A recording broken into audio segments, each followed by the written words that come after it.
Hey folks, it's Dave Neal, stand-up comic and host of the Rush Hour podcast with a bonus Sunday episode for you. Been traveling the last few days over the holidays, but I've compiled so much information to get to you, including unsealed deposition from Justin Baldoni. It's so scandalous, I have to save it for the second half of the episode. Otherwise, YouTube would take this down. I'm telling you, there's a lot of spice to it. Trust me on that one. I'm going to share with you what Not Actually Golden has had to say. She actually now believes, the lawyer who covers this case on TikTok, she now believes that Ryan Reynolds is behind a fake bot account that has been getting her content taken down. These are wild claims to be making, and she's not one to just say this. So fascinating stuff. We're also going to share some of the timeline that has been revealed that is kind of implicating the cast members, some of them at least, against Justin Baldoni, working with the powers of Ryan Reynolds and Blake Lively to possibly secure their future in Hollywood. It's super dramatic, and it all starts right now. Wild stuff, folks. And again, last day of November, my Patriots don't play on Sunday. They're actually tomorrow night, Monday Night Football. So I said, why not get you this content? After this video, I'm going to give you a Candace Owens update for those that are involved in that story. There's a new investigative report that actually sides with Candace a little bit, but not entirely. So that'll be the next video. So let's dive into this. So much to get into. Our friend Lauren Needy earlier this week said Blake Lively is still dragging Andy from Popcorn Planet through the court system to punish him for his upcoming documentary. I participated in the documentary and know that Andy does everything above board. It is not an offense for him to create a documentary, nor is it an offense for the crew to speak out about what happened on set. The fact that Lively was able to use the court system to wreak havoc on so many of us for exercising free speech is a horrible look for our justice system. She withdrew her subpoena for my information months ago. Andy is still going through it. Yeah, this will be very interesting to check out, this documentary, when it comes out, because it doesn't have the approval of PR companies, industry. It's, purely independent, which means it's going to be as honest as possible, which might not look good for Blake. And that's not the only case of Blake Lively and Ryan Reynolds trying to silence people in this community. We'll get into what Not Actually Golden has to say in a second, but we have this timeline.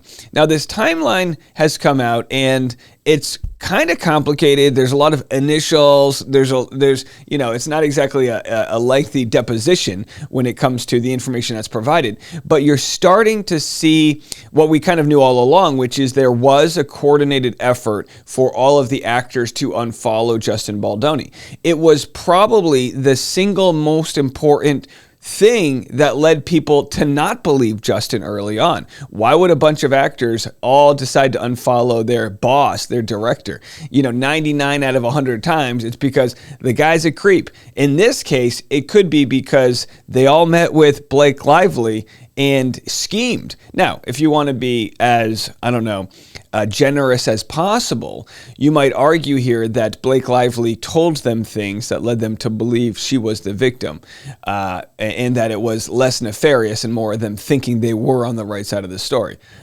You can believe what you want, but here's what happened. This was at Book Bonanza, June 13th, 2024, so several months before the film came out. Blake Lively, Colleen Hoover, Brandon Sklenar, Isabella Ferrer, Alex Sachs, the producer, attend Book Bonanza in Texas. Sony was not aware that Brandon and Isabella would attend. This was something that Blake Lively personally paid for, their travel and hotel. And I'll be the first to tell you, in the world of economics, there is no such thing as a free lunch, which means you don't get anything for free in life. If someone's got you attending something, staying at a 5-star place, buying your dinners, there's always going to be what can you do for me in return. After conversation Alex Sachs had with Brendan Sklenar, Alex Sachs informed Todd Black that she would no longer be speaking with Wayfair. JH reached out and she did not respond to any texts or calls. Per Todd's conversation with Alex, Todd understood that none of the cast present would be doing any press with Justin Baldoni, that being Brandon Sklenar, Colleen, Isabella. Now Isabella, playing the young Blake Lively, she was very close with Blake, sleeping over her place, bizarre type of stuff. Meanwhile, Brandon Sklenar, shortly after this movie came out, ended up signing with the agency that represents Ryan Reynolds, a top 2 agency in the world. And Brandon Sklenar had his own career taking off with other shows, so it could just be coincidence. But it could also be, hey, take care of us, we'll take care of you type of deal. Another aspect of the timeline, it ends with lawsuits, is sharing this. Newly unsealed timelines reveal that Baldoni confided in Colleen Hoover about Blake at a dinner, along with Jamie Heath and author Taryn Fisher. Colleen then goes off and spills all the tea to Brandon Sklenar, and we later hear from Blake and Ryan that Colleen felt uncomfortable. We then find out that Colleen actually attended Blake's family and friends screening with Bradley Cooper, Ryan, Sean Levy, and Gigi Hadid. Colleen claims she has nothing to do with the drama, but she was right in the thick of it. Again, it's starting to look a little bit slimy. So as you can see here from this timeline, they had the trailer launch influencer event at Sony, dinner, Colleen, Taryn, Justin, and Jamie. Justin Baldoni divulges to Colleen Hoover all the behind-the-scenes drama that went down, tells her about the sexy comment. Both Colleen and her friend Terry are empathetic to the situation. Then, Colleen calls Brandon Sklenar and divulges details of the dinner Colleen Hoover had with Justin Baldoni. We later hear from Blake Lively and Ryan Reynolds that this dinner made her uncomfortable. So it kind of feels like Colleen was playing both sides of the coin here. Again, not rare in Hollywood, but just goes to show how spineless and sort of opportunistic a lot of people are. Blake Lively, and not just in Hollywood, Hollywood's just a competitive industry. You would probably see this in a law firm or, wherever else that there might be competition. Blake Lively, friends and family screening overall has a low score. And then we didn't find out Colleen Hoover would be there until Todd Black told JH. This was a surprise as Colleen had no relation with Blake Lively up until this point. Colleen responded to JH's text and said that she doesn't want to be in the middle and that we should find a way to work together. So there you go. There's part of the timeline. Now, we've already shared some of the silencing going on by Blake Lively, Ryan Reynolds, as they are trying to get this or at least ruffling the feathers of Andy from Popcorn Planet to get his documentary from coming out. Well, here we have Not Actually Golden. She's one of the more prominent attorneys that is covering this case. She's sort of an anonymous figure online. I've had fantastic conversations with her. I really, really appreciate the way in which she comes at things, both fair, but also shares her opinion. And I think because of that, she's got a ton of room for growth on the internet. And if you were Ryan Reynolds and you did want to pick off people online, you would want to go after the competent ones, the ones that are super trustworthy. And here, she actually shares a former video that she made where it says, "This music isn't available." Now, it wasn't copyright music. It was actually Not Actually Golden's own speech that when she went back to a video, saw that it was removed. Wouldn't that be the best way to silence somebody, to silence them without them even knowing it? Just slowly covering up the tracks. Because here's the deal, right? Blake Lively and Ryan Reynolds, they're not getting out of this thing scot-free. They've got a terrible reputation after this.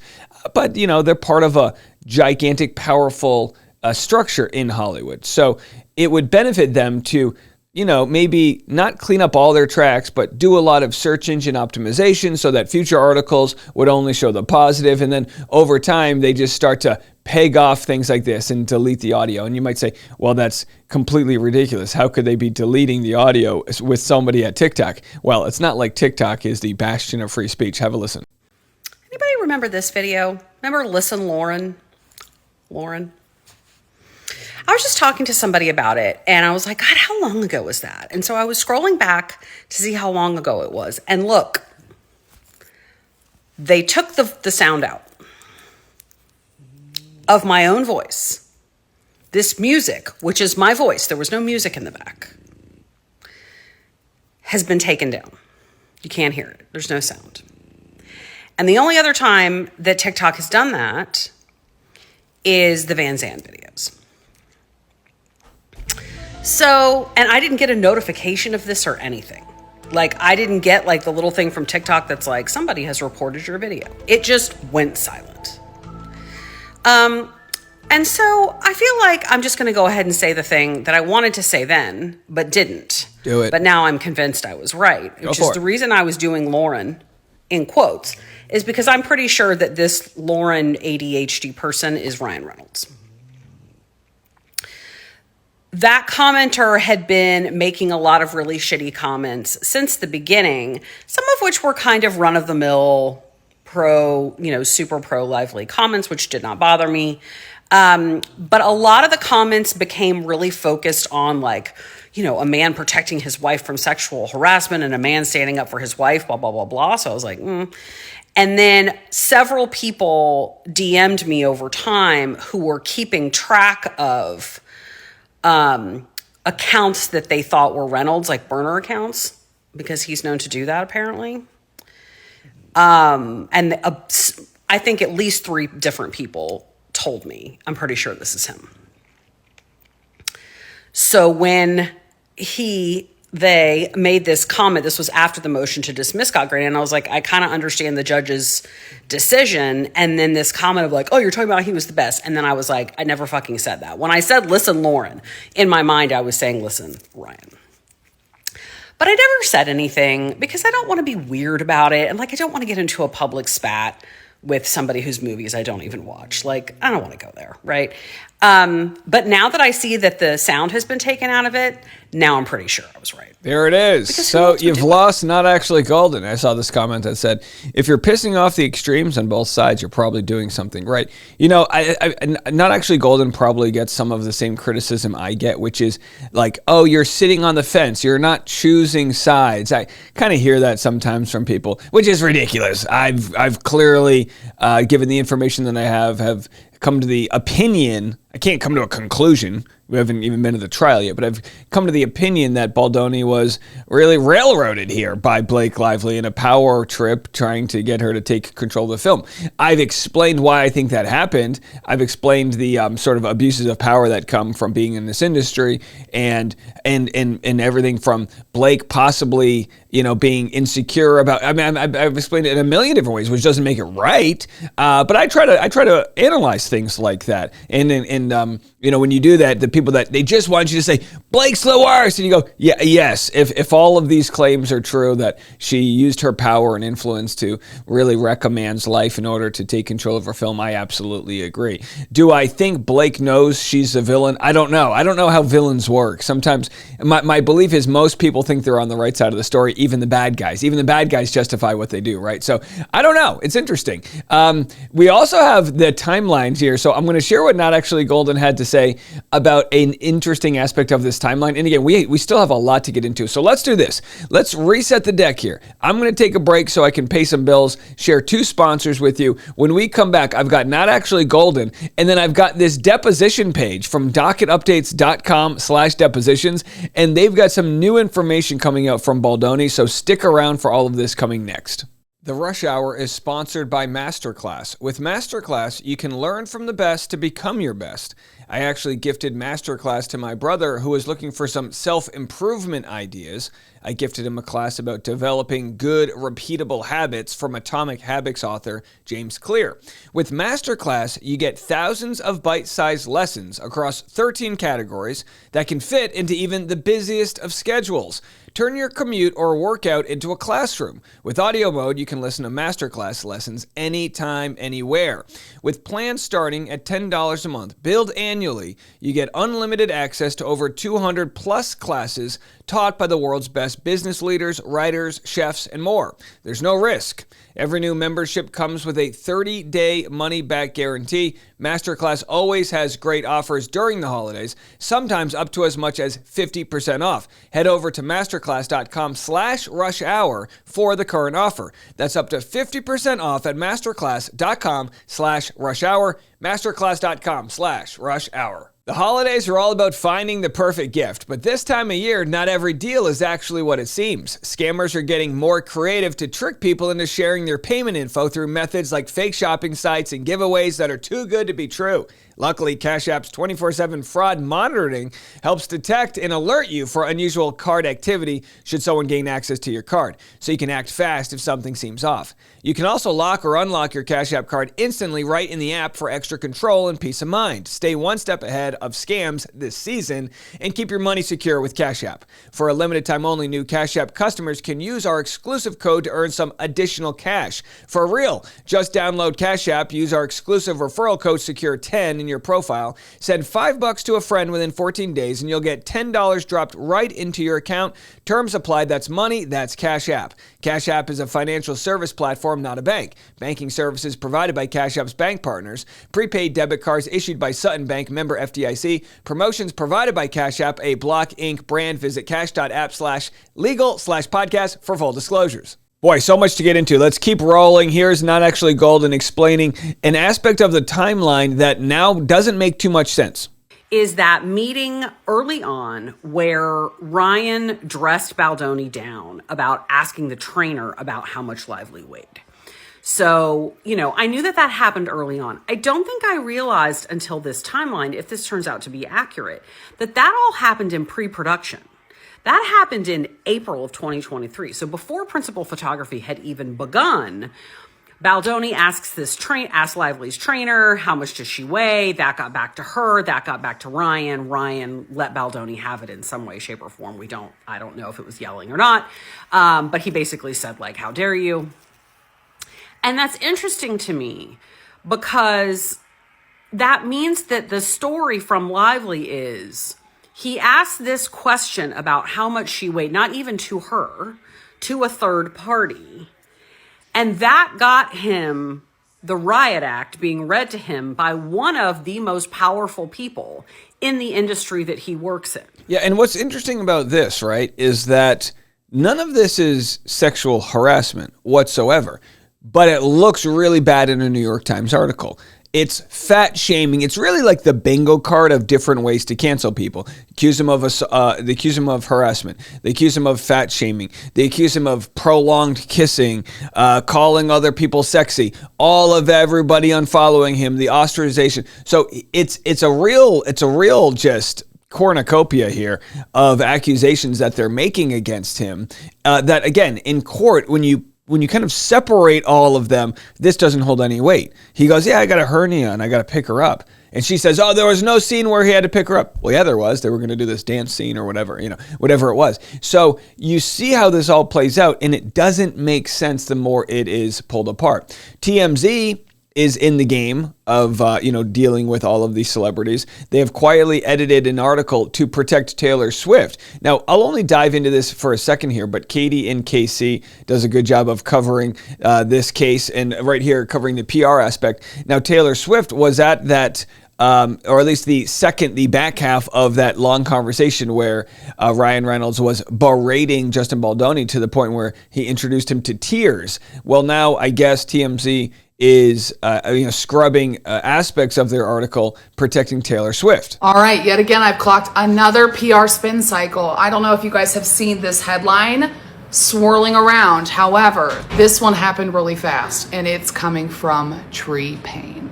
But they clearly write, Blake versus Justin, Taylor Swift, Hugh Jackson were present for Ryan Reynolds' blow up with Baldoni. Now, we know they have to change the title because it's Hugh Jackman, but hey, it's the weekend people at TMZ. It's the holiday, shift. Now, what I'll say is they did not change their headlines. They changed the body of the copy of their article. And what did they change? They changed it to really soften Taylor Swift's implication in this entire thing.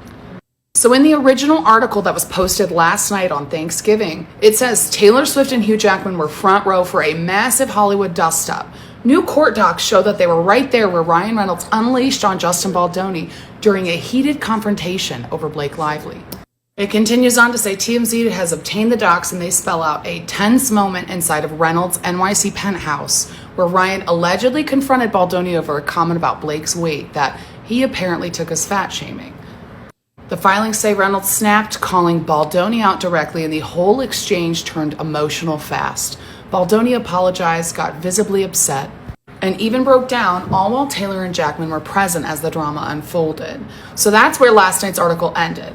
But I think that somebody was boop, boop, boop, calling up TMZ the next day to let them know how they needed to twist things. So let me show you. The new version put out today, there's just one change, and let me show you what it says. Now, while this stayed the same, they added this in here, and it adds so much clarifying detail. The source went on to say that Justin was about to leave after a 2-hour meeting as Taylor walked in, and she was introduced to him for the first and only time. We're told that Taylor said to Justin was how excited she was to see the movie because he was her friend's boss. So there it is. So you have, Taylor's people arguing that Taylor wasn't there. She walked in at the end. She had nothing to do with it. I was coming for muffins, and then I accidentally, whatever. Justin's version says that, kind of, I guess, implies that Blake Lively probably bamboozled Taylor to have her show up so that she could be there to see the undressing of Justin Baldoni, metaphorically, through verbal scolding by Ryan Reynolds, which is true. I have no idea. It's probably somewhere in between. All right, let's go to depositions here. I was going to share another clip, but we'll have to save it for tomorrow. We have depositions. So this page is fantastic. docketupdates.com/depositions. Whoever puts this together, geez, doing the Lord's work. They've got all the characters. Even Van Zandt, it says, there's nothing available here to keep this on everyone's mind. That's the sham subpoena. Let's go to Baldoni. Some of this is newly unearthed from his deposition. I'm going to share the questions and answers. I'm just going to read it all and try to get through about 3 or 4 pages of it. But it's regarding the scenes that were written where Baldoni and the writer were trying to write a sex scene. So there's some graphic content here. So if there's kids around, I don't know, here's your birds and the beanstalk. So here's the quote. As the two climax at the same time, they lock eyes and cannot help but smile, baffled that they found each other. Now, again, this is the young Blake Lively, the scene where Blake Lively's younger version of herself is in the flashback scene of the movie. So the question was, whose idea was it to add the two climax at the same time? Baldoni responds, Christy Hall, the writer. He says, or it's either the writer or the intimacy coordinator. The question was then, when did she communicate that to you? He said, we did it. We were writing together. Okay, so the writer. We were in a room in my office. We were specifically working on a lot of the sex scenes. Go ahead. And yeah, we were writing a movie that was filled with romance and lust and intimacy and sex. And again, these are all outlines, right? So a script has far less description than a book. So you have It Ends With Us, which has a ton of pages and very detailed descriptions of various scenes so that you can paint the picture in your mind. And all writers do, which I learned a lot on this process. Then we miss a page here. Conversation with Miss Lively about the scene in which you discussed you and your wife. Objection. The witness, Baldoni. I remember a conversation, not discussing a scene, where I brought up my wife. And then her attorney, Mr. Gottlieb, says, and what did you recall bringing up? Response by Baldoni. The day before, I had a meeting with the intimacy coordinator to go over ideas for all of these scenes. I wrote down a bunch of notes from that meeting. The following day, I had a meeting set with Miss Lively to specifically talk about the sex scenes. That was the actual point of the meeting. In that meeting, I read through and walked through the notes that I had discussed with the intimacy coordinator. One of them was an idea that had come up where Ryle and Lily were making love. This is Baldoni and Blake Lively's younger characters. Lily had climax or had an orgasm, to speak frankly here, and Ryle did not. And the idea as the intimacy coordinator and I were talking about things that women have not seen on camera yet, things that would be unique, that would be attractive to the female gaze, which was the purpose of that meeting. The idea was that Ryle would then stop and say, just watching you was enough, or I'm good, or something like that. Woof. When I shared that with Miss Lively, she then made it personal and said, oh God, that would mortify me if that happened to me. To which I then responded, as one does, because when you're two grown adults with children and who are married in the context of talking about sex scenes, with a movie that you're making with a person who is understanding that are going to be sex scenes in a book based with a lot of sex in it, the only thing you really have to share are personal experiences. So I said, oh well, some of the most beautiful moments have been when that's happened with me and my wife, and that's it. The question was, so you were interested in shooting the scene from the female gaze? I was interested in shooting all the sex scenes from the female gaze. Did Miss Lively have a female gaze? I would imagine so, if she's a female. Did you believe she had one? Of course. Did you believe that gaze was important in incorporating ideas about how these various scenes would be shot? Objection. Absolutely. That's why I incorporated all of Miss Lively's ideas without hesitation. And it's your testimony that when you said Miss Lively said she would be mortified, that you believe she was referring to if that happened to her were her words. If that happened to her in her personal life, yes, it was a personal comment. Like it was inferring that if her husband didn't finish, if she didn't finish her husband or climax her husband, that she would be mortified. And then the question was, that's what? And he says, that's what she said. Sunday, folks. So she said, oh, that would mortify me if it happened to me. Your recollection as you sit here today about a meeting that occurred in April of 2023, objection. I would imagine and then it goes on and there's a different. So here's what's interesting about that to me is you've got conversations that happen about sex because they're talking about writing a movie. And Blake, like most people, bring their personal experiences to it. I actually don't fault Blake for bringing her personal life with Ryan Reynolds into it. But at the same time, Blake can't fault Baldoni for doing the same. So she'll say things in her New York Times article that was, a complete sham that didn't get Baldoni's side. She'll say things like, he was talking about sex or talking about his porn addiction, or all these different things that she would cherry pick.